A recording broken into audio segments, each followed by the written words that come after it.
año 2774, ab urbe condita, desde la fundación de la ciudad. Dejad atrás toda esperanza, vosotros, hordas barbáricas que asedian nuestra civilización. Este es el inicio del fin de los tontos útiles. Hemos sobrevivido a otro día de desgobierno y por tanto sean bienvenidos y bienaventurados en el frente de batalla, en plena guerra cultural. Nos presentamos y les deseamos una excelente jornada. Esto es, aquí les explico, y me acompañan Matías Pérez, Crescente Rosas. Mi nombre es Pablo Bersani y buscamos poner a disposición nuestras capacidades con un objetivo fluido. Juntos los iremos develando, supliendo el rol abandonado por el Estado de entregar educación cívica, acercando la academia a la calle y principalmente orientado a aquellos que prefieren no votar porque mañana debo trabajar igual. Sin más preámbulos, aquí les explico. Por favor, muchachos. oye, te lo aprendiste de memoria.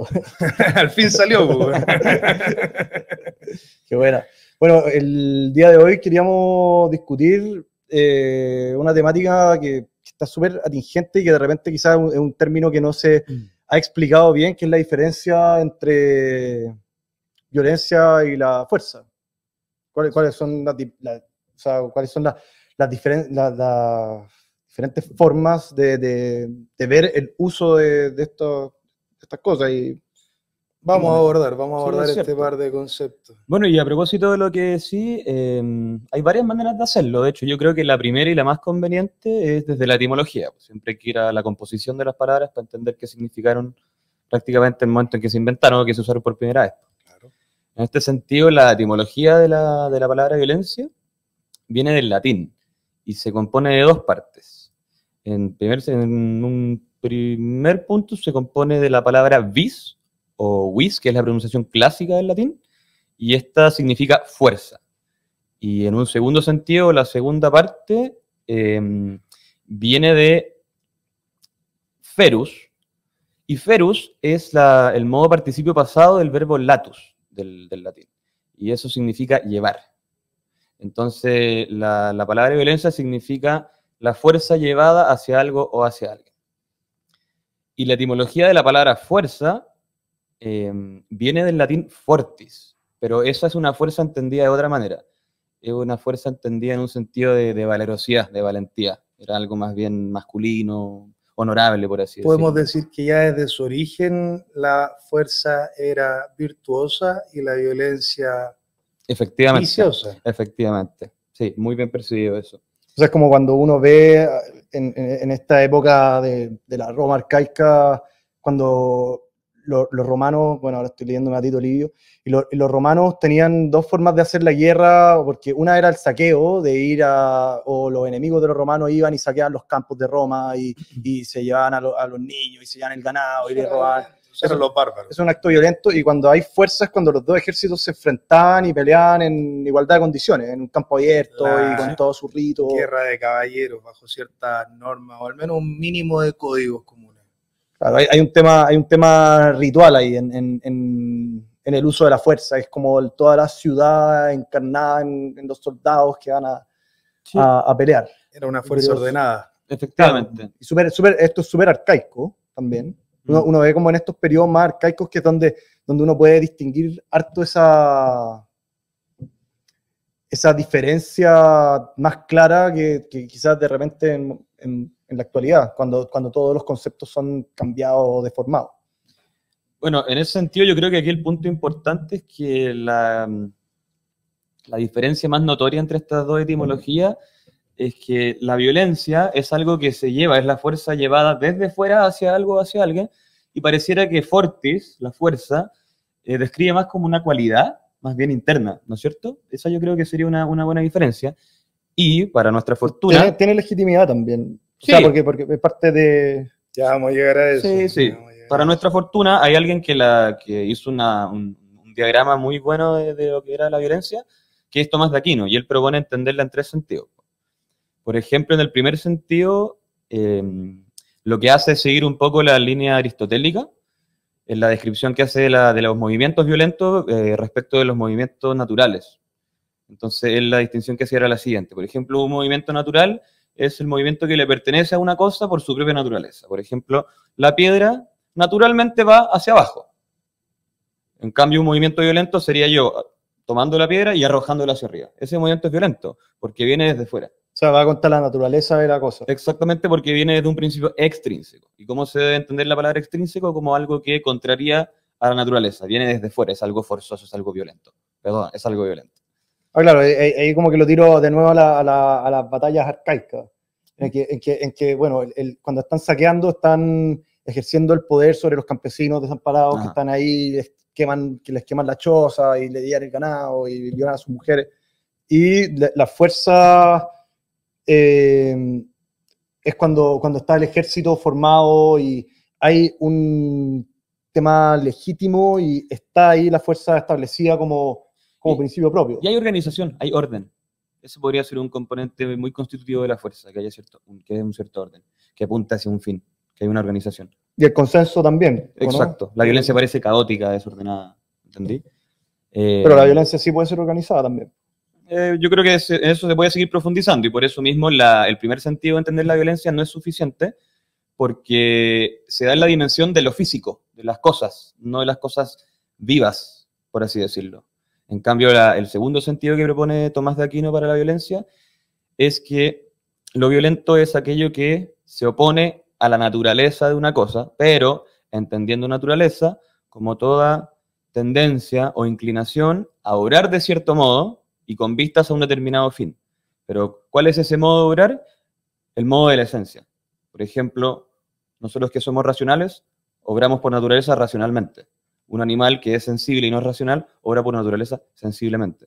Entonces lo violento se opone, en primer sentido, a nuestra razón, pero también en un segundo sentido a nuestra voluntad. Por ejemplo, si tú eres violento conmigo, si tú ejerces la violencia hacia mí y yo soy el que la padece, tú estás vulnerando o atentando en contra de mi voluntad. Pero si tú, que eres el que la ejerce, actúas hacia mí, tú lo que estás haciendo es ser ignorante. A ti lo que te falta es el conocimiento o la razón mediando todo este esquema volitivo. ¿Me explico? Sí. Permítanme hacer un acápite. La violencia puede ser organizada, pero jamás legítima. Exacto. La fuerza puede ser legítima y en algunos casos puntuales ilegítima. Pero ya vamos a profundizar en eso. Ahora, para mí ustedes están abarcando partes que dejen algo para que yo pueda decir, es cierto, por favor. No, pero continúa, o sea, eran 3 puntos. Sí, una cuestión, ahí yo, porque quizás se nos olvida volver al mismo punto. Bueno, ¿cuándo sería la violencia, o sea, la fuerza ilegítima? Para mí sería, por ejemplo, el caso de cuando un Estado se compone en base a la esclavitud, por ejemplo, pero siempre hay un tema moral detrás de la fuerza. Efectivamente, pero las palabras no hablan y creo que es más simple que eso. La fuerza ilegítima es aquella que va contra ley, aquella que va fuera del marco de la ley. Lo que legitima la fuerza es que ésta opera dentro del marco que nos da la ley, a través de nuestros representantes, que son quienes hacen las leyes. Representantes, bien entre comillas, por favor. Sí, no claro. Sí. Bueno, y para que no se me quede en el tintero, el tercer sentido para entender lo que es lo violento, según dice Tomás de Aquino al menos, es que lo violento es todo aquello que se opone a la justicia, a la virtud de la justicia. Y él pone un ejemplo. El robo. Yo te sustraigo este vaso. Yo para sustraerte este vaso tengo que pasar por arriba de tu voluntad. Entonces ese es casi el ejemplo por excelencia de lo que es algo violento, el robo. Pero apliquémoslo, si el vaso pertenece a Crescente por derecho, es decir, respaldado por la ley, él puede ampararse en la fuerza legítima para que, mediante la coacción del Estado, el vaso se le restituya a él. Y ahí no hay violencia. No hay violencia, es una fuerza legítima. Claro, exacto. O sea, al final la fuerza está en la capacidad de cada ser humano de ejercer la fuerza. También de ejercer la violencia. Sí, sí. Ahora, esa fuerza que pertenece al ser humano en su capacidad, nosotros la delegamos en las fuerzas de orden público. Claro. Eso es lo que le da la legitimidad. Podríamos tener otro ordenamiento jurídico que le dé legitimidad al uso de la fuerza de cada ciudadano. Claro, pero como sociedad civilizada intentamos evitar la justicia por mano propia. Por eso la delegamos. Un desorden, pero yo ahí me llama la atención, porque yo trato de volver un poco a los tiempos en donde la sociedad no está bien armada, en los periodos de caos, y siempre que uno mira estos periodos con más detenimiento, porque uno lo mira como de lejos, y sin entrar al meollo del asunto, a conocer a las formas de la época, uno ve caos, y dice, ya es una época violenta, y donde se matan todos, pero cuando entráis a ver la época en detalle, siempre vais a encontrar que la autoridad, que tiene una base en la fuerza, y muchas veces que se excede en su legitimidad, pero... Ahí pasa a ser ilegítimo. Sí, claro, pero en general la fuerza siempre tiene un componente sagrado, por decirlo de alguna manera. O sea, cuando empieza la organización En su origen, sí. Claro, de la sociedad uno ve como, por ejemplo, no sé, los padres de familia, por ejemplo, que cuando la sociedad todavía son grupos familiares que después se juntan en clanes, la sociedad es primitiva, el que ejerce la fuerza es el padre, y después el jefe de la gran familia extendida, después el clan, pero hay un reconocimiento común espiritual de la comunidad respecto a la fuerza. Ojo que ese padre está legitimado por las normas de la familia, claro, entendiéndolo así. Claro, pero también hay un sentido también glorioso de los dioses, de Dios. Por supuesto. En la actualidad existen los sentidos más trascendentes, pero también más mundanos, que es, por ejemplo, la patria, el Estado, la religión estatal. No sé. Tal vez dado por un orden natural expresado a través del raciocinio. Exactamente. Ajá, cierto. Bueno, pero en ese sentido, lo importante es entender que la fuerza es una característica constitutiva de los entes vivos, por lo general. O sea, lo que me refiero es que los animales también tienen fuerza, también pueden ser fuertes o débiles. Nosotros podemos ser fuertes o débiles. En cambio, la violencia requiere voluntad y requiere razón. ¿Tú podrías decir que un animal es violento? No. ¿Podríamos decir que un animal es violento? O sea, de repente... decir que es agresivo. Pero es cuando se sale de su propia naturaleza, porque, por ejemplo, hay perros que se ceban matando, por ejemplo, animales en el campo, y eso hay que matarlos porque no están domesticados. No, o porque están domesticados, pero se alejaron de su naturaleza, porque un animal normal no va a matar a todos los animales del campo, ni siquiera, o sea, sin comérselo. Yo creo que ahí al perro se le distorsionó algo, ¿cachai? No está funcionando bien, lo mismo con un ser humano violento. Volvió a un grado más primitivo. Exacto. Tanto el perro como el ser humano vuelven a un grado más primitivo, y nuestro mayor grado de complejidad de la sociedad es la que ordena la fuerza legítima. Pero el punto es que en el caso de que el animal volviera a un mayor grado de salvajismo, lo que hay que entender es que el animal, por su propia naturaleza, no tiene el deber de domesticarse. Es deber nuestro domesticar. En cambio, nosotros como seres racionales y volitivos sí tenemos el deber de domesticarnos o civilizarnos, ¿me explico? Por eso yo creo y afirmo, mejor dicho, que uno no puede constatar violencia en una acción de un animal, por más agresiva y grotesca que parezca. ¿Me explico? Claro, o sea, al final sí, cuando nos referimos a un animal violento es un tema más coloquial, pero al final el término estaría mal usado. Absolutamente. Yo creo que sí, yo creo que estaría mal usado. Más agresivo. Yo creo que esa palabra es una palabra mejor. La violencia requiere una desviación de la voluntad. La violencia es una disposición anímica, pero que viene causada desde fuera. No tiene nada que ver con tu naturaleza. O sea, al final la violencia es como podría ser el vicio de la fuerza, siendo la fuerza la virtud. La violencia yo la entiendo como el resultado de una voluntad desordenada. Y para que una voluntad vaya desordenada, tiene que carecer de la razón, principiando todo el diagrama del acto voluntario, del acto volitivo. ¿Me explico? Si la razón no está principiando, la voluntad va desordenada. Pero que la razón principie no quiere decir que el hombre no pueda ser violento, porque el dominio de la razón sobre la voluntad es político, no es despótico. ¿Me explico? Por ende, la voluntad puede desobedecer al dominio de la razón. Y ahí es cuando ocurren los actos violentos. ¿A qué te refieres con que es político y no despótico? A que no es un dominio absoluto. Por eso la voluntad puede contraer a la razón. Si fuera despótico, para la voluntad sería incapaz de contrariarla. Y en realidad no podríamos ser violentos en ningún caso. Bueno, has mencionado varios conceptos interesantes que tienen que ver con la violencia, la cual es una coerción irresistible, injusta, ejercida sobre una persona, y ahí está el elemento que viene desde afuera, ejercida sobre una persona para determinar su voluntad. Es decir, la puede llegar a anular. Tenemos casos de fuerza física y fuerza moral, que es la que la gente entiende como violencia, perdón. que es la que la gente entiende como la violencia psicológica. Esta es la moral. Claro. Pero la diferencia entre ellas recae en el grado en el cual anula la voluntad del otro. Ese es el punto en común, ese es el elemento. Yo creo. Ese es el violento. Sí. Por su parte, la fuerza legítima es el amparo máximo que tiene el derecho para hacer ejecutar lo que la ley ordena, por medio de la fuerza pública, por medio del marco jurídico, donde lo hemos reflejado hoy, tristemente, en las reglas del uso de la fuerza, donde, y me gustaba la metáfora que te escuché en algún momento, de los vándalos haciendo una escaramuza versus la formación testudo que se veía en las legiones romanas y que se ve en Carabineros hoy en día ordenado. Claro, bueno, ahí tenemos un tema de que, bueno, los creadores de la civilización y de la cultura tenían una forma legítima, organizada y consensuada del uso del poder y de la fuerza que venía desde la organización tribal en adelante, o sea, desde la organización más básica en adelante. Pero por otro lado tenéis ciertos movimientos en la actualidad que son anti esta civilización, o sea, de frentón son anti-occidentales, anti-institucionales.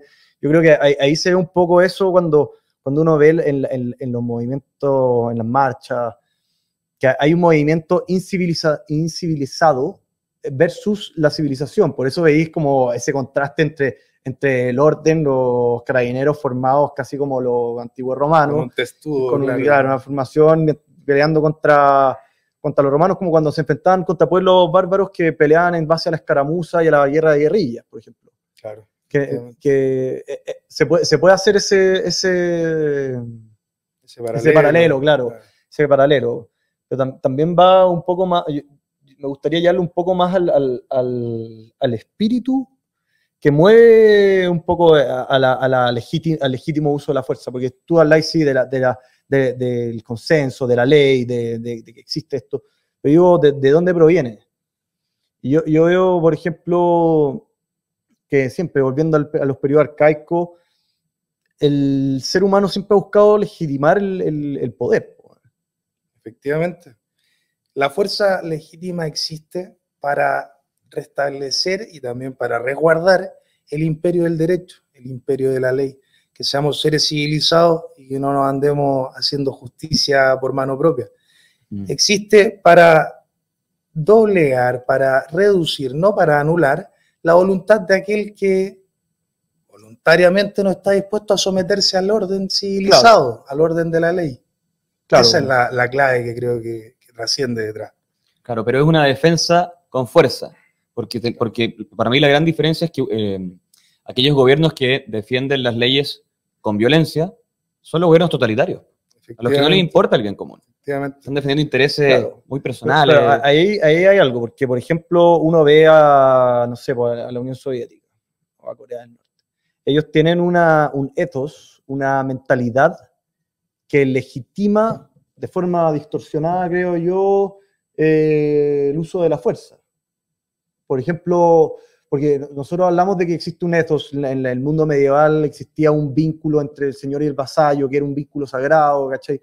Es un pacto y un consenso que se respeta y que nosotros conocemos. El foedus. Claro, el foedus, el amot que tenían los britanos, que es algo que si una de las dos partes viola, se cae en la... se cae como en... Se cae el pacto. Se cae el pacto, claro. Hay una palabra más bonita para decirlo, pero se me olvidó. No, pero volvamos a lo básico del latín, por ejemplo, do ut des. Si tú no me das, yo no estoy obligado a dar. Claro, la mora purga la mora. O sea, si tú no cumples con tus obligaciones, yo no estoy obligado a cumplir. Claro. ¿Y qué pasa volviendo ahora a los soviéticos? Ya ese pacto que existe entre el gobernante y los gobernados está roto, pero ellos, dentro de su concepción distorsionada, piensan que su fuerza es legítima. Entonces, cuando vienen todos estos levantamientos en Europa del Este, los compadres los reprimen brutalmente. Para ellos era un uso legítimo de la fuerza, pero estos temas no son subjetivos. La moral no es subjetiva. No. Ojo, ¿por qué? Porque entonces su acto es violento al final. Ese uso que para ellos es legítimo de la fuerza, pero que en realidad desde un punto de vista moral no es legítimo, es el orden a cualquier precio. Como es un Estado totalitario que busca ordenar a toda la sociedad, aquel que se sale del orden, se le castiga al mayor precio, que es con la vida. Claro. O sea, Budapest en el 56 se aplastó con tanques y se acabó. Aquí no hay derecho a opinar distinto. No, Bueno, ahí yo creo que entra un tema que es importante, yo creo que ha ligado, que es el derecho a rebelión. Es importante. ¿Cuándo existen las condiciones? Volviendo a la es necesario encontrarse frente a un tirano. Exactamente, Claro, es un gobierno claro. totalitario. Que es el caso de estos marxistas. Ahora, ¿quién determina si es un tirano o no? Jamás está definido, esto está en el ámbito moral. No, O sea, pero claro, pero al puede final- darse que, por ejemplo, el Senado le reste la base de legitimidad al gobernante que está siendo excesivamente autoritario y por tanto se valida el derecho de la rebelión. Pero yo creo que es cuando se rompe el pacto. Sí, efectivamente. La destrucción del feudo. Pero a pesar de que te suena positivista, es necesaria esa declaración. No basta con que uno lo reconozca en el ámbito fáctico de que se rompió el pacto. No, claro. O sea, Pero es que no, efectivamente te da derecho a rebelarte, pero ¿cómo va a reaccionar la sociedad o cómo va a reaccionar el gobernante si no estás legitimado por alguien que haga la declaración de que es un tirano? Un organismo internacional hoy en día, por ejemplo. No, pero hay casos en que la sociedad se levanta en armas, bueno, no de forma espontánea, porque nada es espontáneo en estas cosas. O sea, siempre hay una organización detrás. Cuando la sociedad se levanta en armas contra un tirano es porque ya no, la situación es insostenible y el pacto que sostenía el uso legítimo de la fuerza fue destruido, se rompió. Claro. Ya no hay un orden natural del uso de la fuerza. Creo que en el ámbito occidental, cuando intentamos hablar de la fuerza legítima, no solo se busca el orden a cualquier precio como en este tipo de regímenes, sino que se busca el orden, la paz y la convivencia civilizada. Es un mayor grado de civilización, de poder dialogar de forma civilizada. A eso, y también la no tiranización del otro. Al final, claro. Mantener las leyes del Estado de Derecho, claro, es no tiranizar al otro, no ser violento. No, estoy de acuerdo. Es por eso que cuando nos encontramos ante un gobernante legítimo, que puede no gustarnos, pero hay quienes validan, encubren e incluso promueven la violencia como medio de acción política, son aquellos que cometen el más grave acto de injusticia respecto a la sociedad civilizada. El más grave. Totalmente. Están violentando a toda la sociedad. Tú puedes llegar a tener demandas legítimas, pero eso jamás te va a dar el derecho de agredir a aquellos que no tienen que ver con el origen de tus demandas, que es lo que hemos visto en Chile desde el Octubre Rojo en adelante. Sí. Claramente. Sí, yo me quedé pensando en estos movimientos violentos del 18 de octubre, y hay un rasgo muy interesante que, volviendo un poco al análisis filosófico, que eran completamente nihilistas, parecía que no tenían vista a ningún fin, ¿no les parece? Que no tenían mayor dirección. Sí. Me refiero a quienes estaban destrozando, destruyendo, que estaban quemando. Es como el culto a Ares, el dios de la guerra, que es puro caos destrucción, más que la construcción de algo. Sí. O sea, el otro día leía no sé, los generales adoraban a Atenea, la diosa de la guerra, que es el arte que es el oficio, la parte técnica. Mientras que los soldados comunes y corrientes adoraban a Hades, que es el dios de la destrucción y el caos. Que necesitáis esa parte para ir al combate y enfrentarte al enemigo. O sea, como al final, para sintetizar un poco, ¿qué podemos decir de la violencia y la fuerza? Yo diría que la fuerza es la voluntad ordenada por medio de la democracia representativa. Eso bajo el sistema en que vivimos hoy. Mientras que la violencia es el dominio de la pasión, la falta de virtud, para que la razón se imponga sobre la pasión. Sí, buena distinción. Bueno, si me preguntan a mí, yo creo que la gran diferencia es que la violencia, para que acontezca, tiene que haber una voluntad desordenada. Y como dije antes, la voluntad se desordena cuando la razón no la está principiando. En ese sentido, hay un latinazo que es espectacular, que dice nihil volitum quin prae cognitum. Nada puede ser querido sin ser previamente antes conocido. Si yo no lo conozco, si yo lo ignoro, no lo puedo querer o lo quiero de manera desordenada. Eso es la violencia. Claro, para mí, al final, la fuerza y la violencia, la distinción está en cuanto a la visión trascendente que una sociedad tiene respecto al uso del poder, pero también no es que para mí esto es, no es algo relativo, sino que existe un principio moral rector. La moral no es subjetivo, no existe mi moral, tu moral, y para mí tú esto. No, las cosas son objetivas y son racionales. La violencia va a engendrar, en los mejores casos, una respuesta lícita de la fuerza, y en los peores la legítima defensa, cuando ya no queda otra, no puedes recurrir al ente estatal para que te proteja. En lo triste o lo terrible desde mi perspectiva es que la violencia no solo destruye instituciones, sino que también destruye sociedades y su cohesión. Nos polariza aún más, nos divide aún más, y ahí hay otro, divide et impera, o sea, divide para gobernar.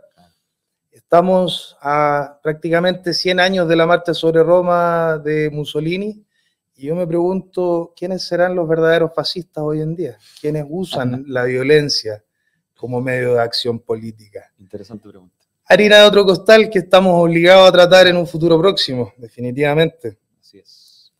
Sí. ¿Suficiente? Sí, yo creo que el tiempo apremia, nos estamos quedando sin tiempo, así que yo empezaría... Pero yo creo que los puntos quedaron sobre la mesa, pero muy buena sesión y esperamos contar con ustedes nuevamente en nuestro programa. No olviden suscribirse y ponerle like y que tengan un buen día. Apoyar el periodismo y los medios de comunicación libres. Los destructores del hoy jamás han valorado los sacrificios de los constructores del ayer. Ese es un mensaje que quería dejar presente. Muchas gracias por su atención. Ha sido un verdadero placer, caballeros. Y yo, último paréntesis, si se quedaron con alguna duda, no olviden escribirnos. Podemos resolverla. Muchas gracias y que tengan muy buena jornada. Hasta luego. Arrivederci.